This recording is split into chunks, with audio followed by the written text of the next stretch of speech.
What's up, guys?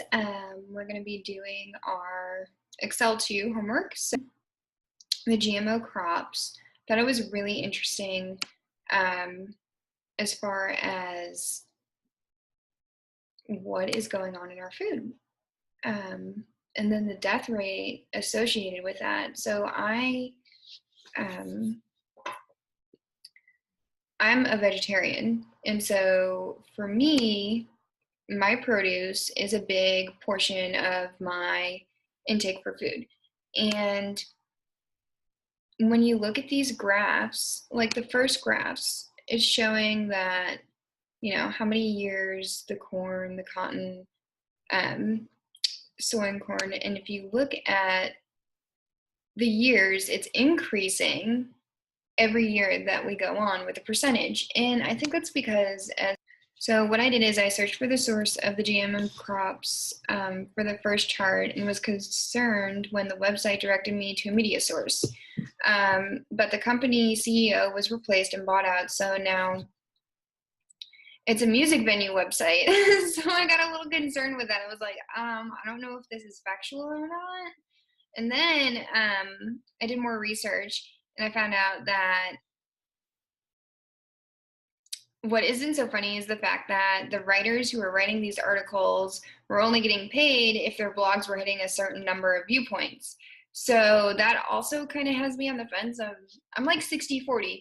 I'm 60% wanting to believe that the author of these articles wanted attention-grabbing facts so that people would read it and they would be able to get paid. And then the 40% of me is being super pessimistic and it's just like, maybe they just did it for shock value and they didn't really do the research.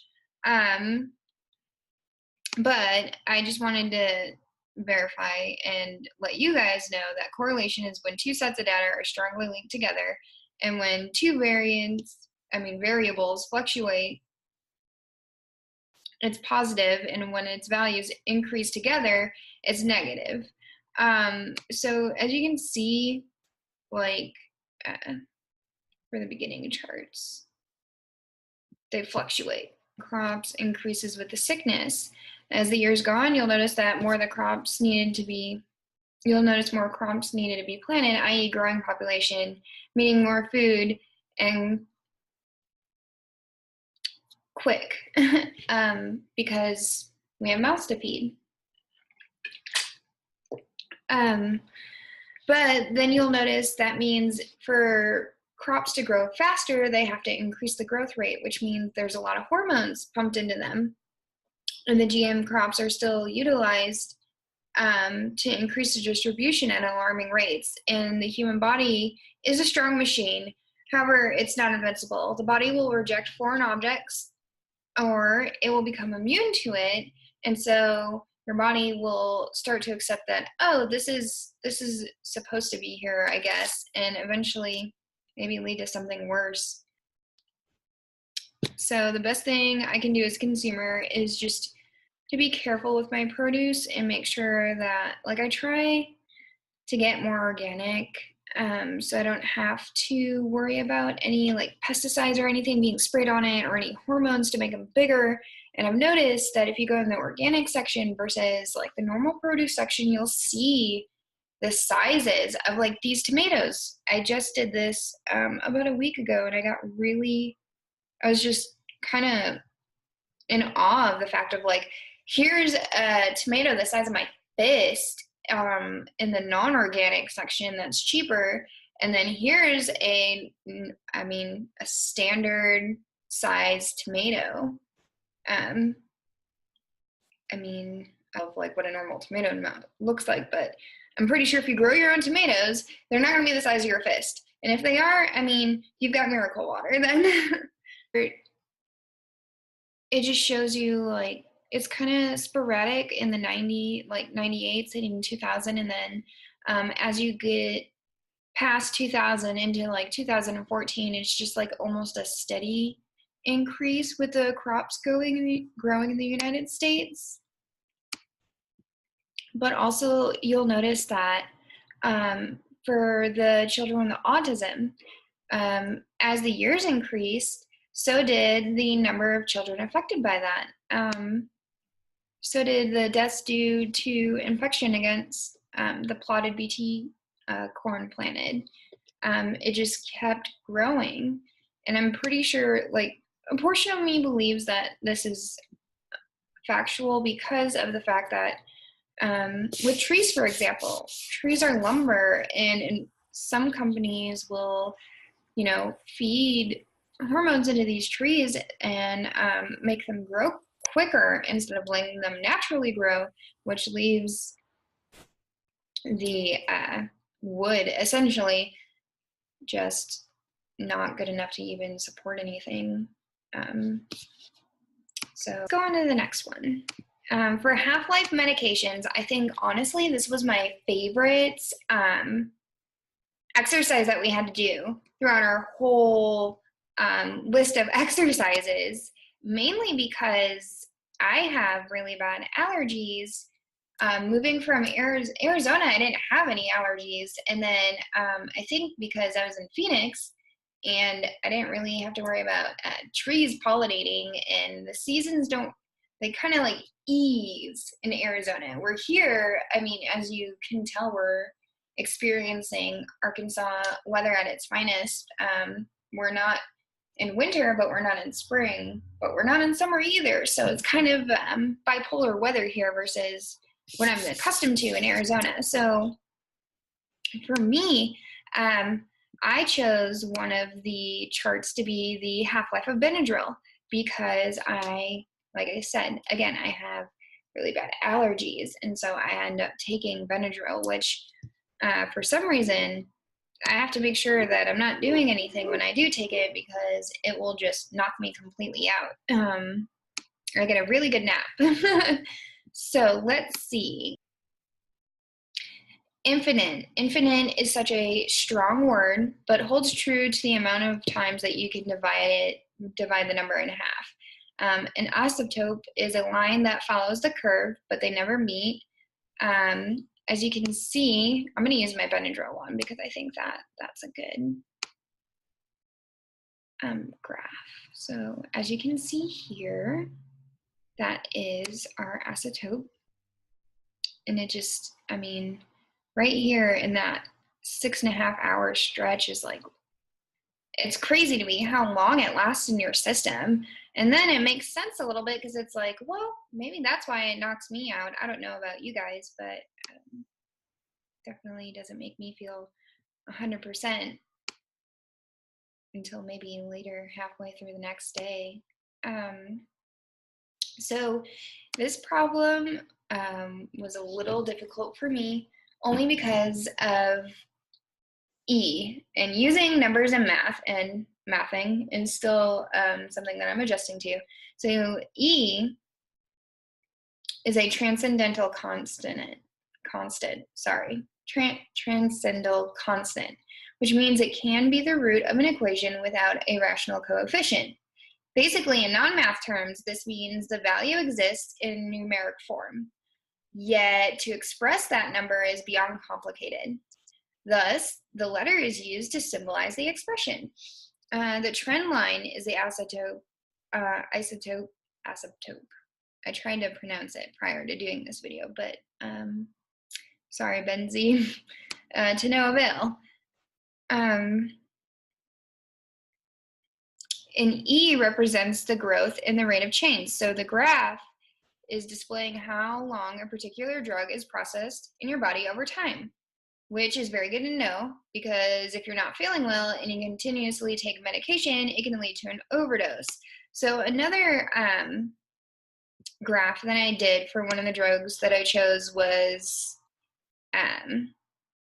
Dex, which in my high school, kids would just drink a bunch of it. It's cough syrup. And it would have the effect of what cough syrup has if you take too much of it. However, cough syrup, when taking in proper doses, especially the Dex or dexamethasone, I can't pronounce it. I tried, but I wrote it down for you. the half-life of Dex was the one that just had me in awe, because a lot of cough syrups have that drug in it. So when you look at the hours, it takes for half of the percentage remaining of it in your system, 45 hours. 45 hours. Okay, just kind of sit on that for a second. And then now think of how much cough syrup you take in a day. Usually 2. So no wonder, for me, no wonder I can't do cough syrup, no, or just like mucus congestion. I kind of have to let it do its thing and do vitamin C, because it just makes my stomach turn, and it just makes me, it doesn't make me feel good. It makes me feel like Ewan McGregor in Train Spotting. It just, oh, I get the sweats, I'm cold, I'm hot, I'm cold, I'm hot. And I'm just like, oh my God, I don't know how people like abuse this for fun, because this isn't fun for me. This is awful. So that's just kind of one of the bigger examples. And then if you, I'm going to zoom in here. Like it's insane to me, the amount of hours. So I can, I can't even imagine. Okay, impaired driving. I just want to say that it's pretty crazy to me how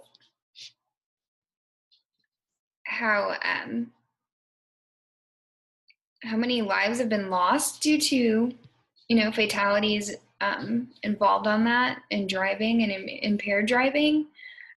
So one drink is considered to be 1 12 fluid ounce beer, a 5 ounce glass of wine, or 1.5 fluid ounces of liquor, like in a shot glass.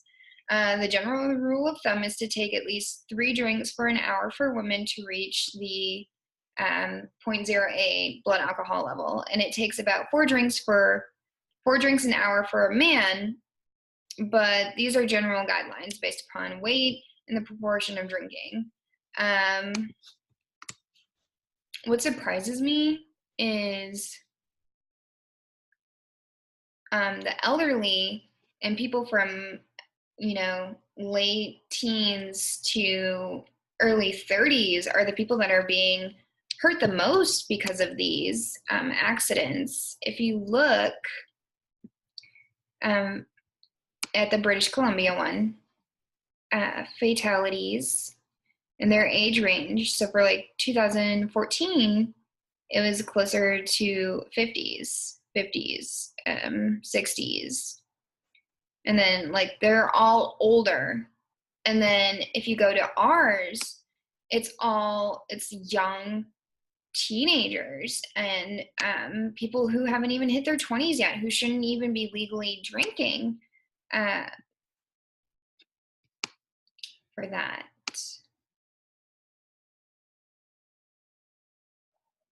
And then for the driverless car thing, where it is a good idea, I just think that having a driverless car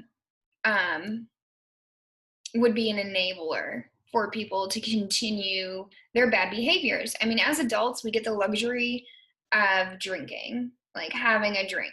We are of age. We have to deal with mortgage payments. Midterms is a great example. I am freaking out about midterms right now. I don't even like this entity I am because of midterms and studying and overwhelmed and not being able to sleep, and I'm sleep deprived and I'm exhausted, and I mean, blah, so probably over spring break, I'll enjoy a drink myself. But for us being adults and being able to have that luxury, I don't feel like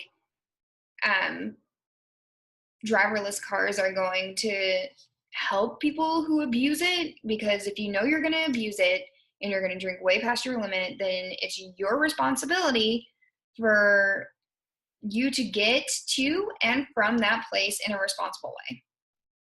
Otherwise, you should have your privileges revoked, which is a DUI. So that's what I think on that. For the median mean, standard deviation, and coefficient variation. The percentage on the left-hand side is the age, it's the percentage of age via the years. And what I've noticed is that, let's see, for at least for the ages 16 through 24, this one right here, so 1,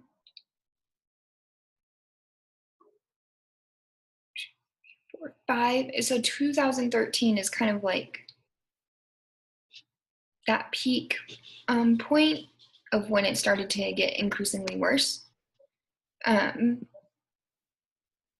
Also for the ages of 24 through 69, I noticed for them, for the 5% overall, it was kind of shocking for me, at least, like that pinpoint. I think it's the same thing. 2, 3, 4. Yeah, it was 2013. It was like the peak, except for the elderly, I want to say. The standard deviation is a calculation to indicate the extent of a deviation for a group as a whole. I kind of explained that. For each group, like I said, it was kind of shocking. The outlier value is a value that lies outside, which is either smaller or greater than the other values in a set of data. And the coefficient variant is a ratio of the standard deviation, which compares the degree of the variation from one series to the next. Overall, it's completely shocking how high the stats are. The data is showing how many people lose their lives in road accidents broken down into age groups. We're going to use, since the data shows that people from the ages of 16 to 24 are the ones that have the most, we're going to go ahead and do this and change this data. I'm going to just say for this that 1, 2, 3, 4. We're going to change this one, or we're going to put it at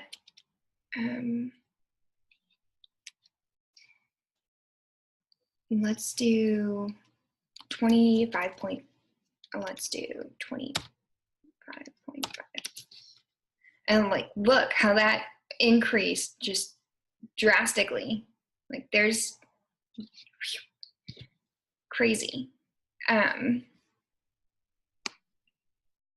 then look at our curve. It just, it's a perfectly arched eyebrow almost. It's kind of what that reminds me of. This one, this guy right here, was really interesting as far as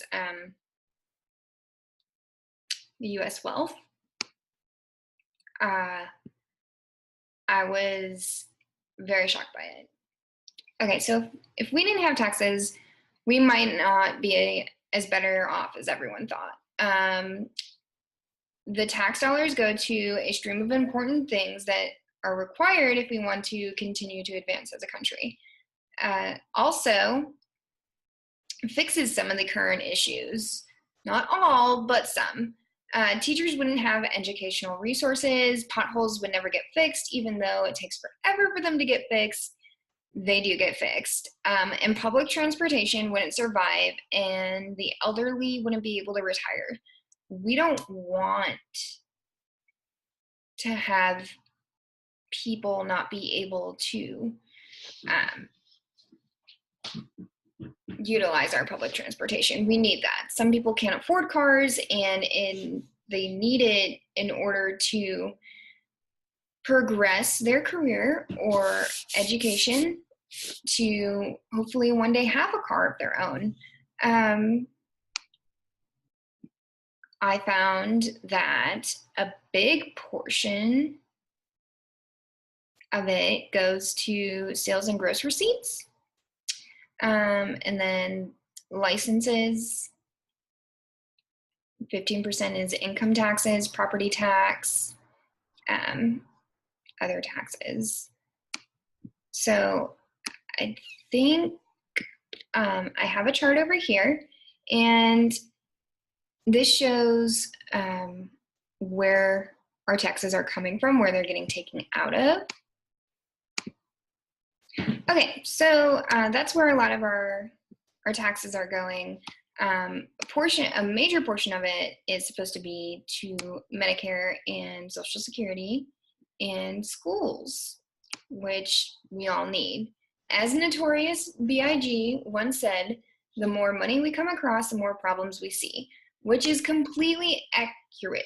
And thanks to this exercise, it's been proved twice over. Brackets that you choose to file your taxes in, and your income increases, you're going to owe, which is good for the economy and the tax dollars that are needed. However, we want more money so that way we can do more things. However, when we take more money, it proves to be in vain. For example,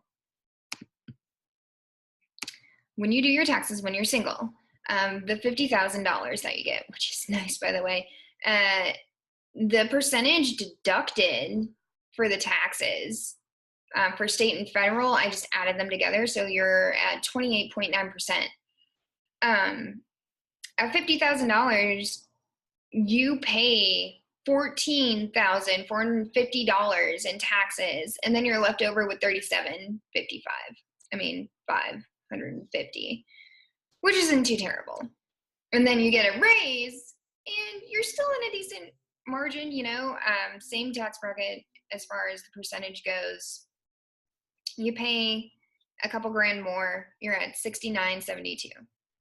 Okay, now when you're doing head of household, there's a little bit of difference. You start off at $50,000, and your taxes take out about $9,000, and then you get up to $52,000 in head of household, and bam, $15,000 taken out in taxes. That's insane, especially if you're the only person working. Like, that makes no sense to me.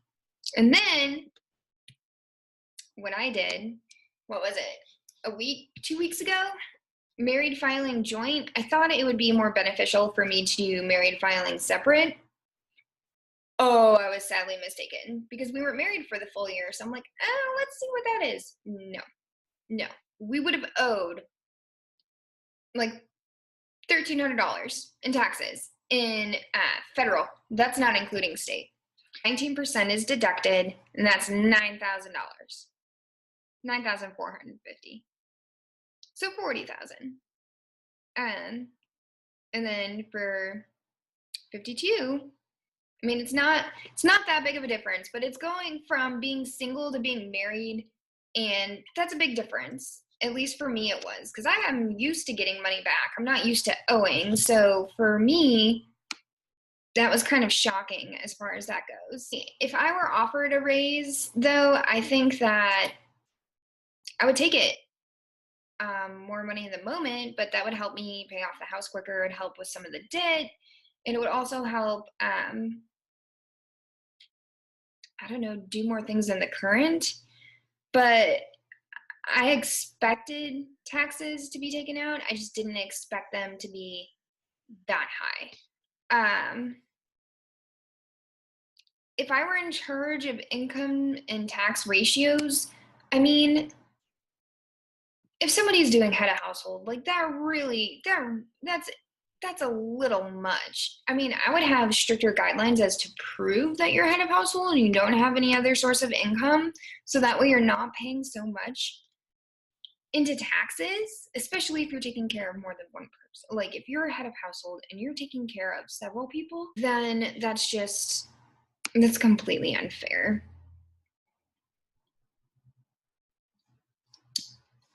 And with that being said, I'm so sorry, Miss Benzie, that I was late on this. It has been crazy with midterms and studying and such. But I'm looking forward to our next adventure because you rock, which means I rock.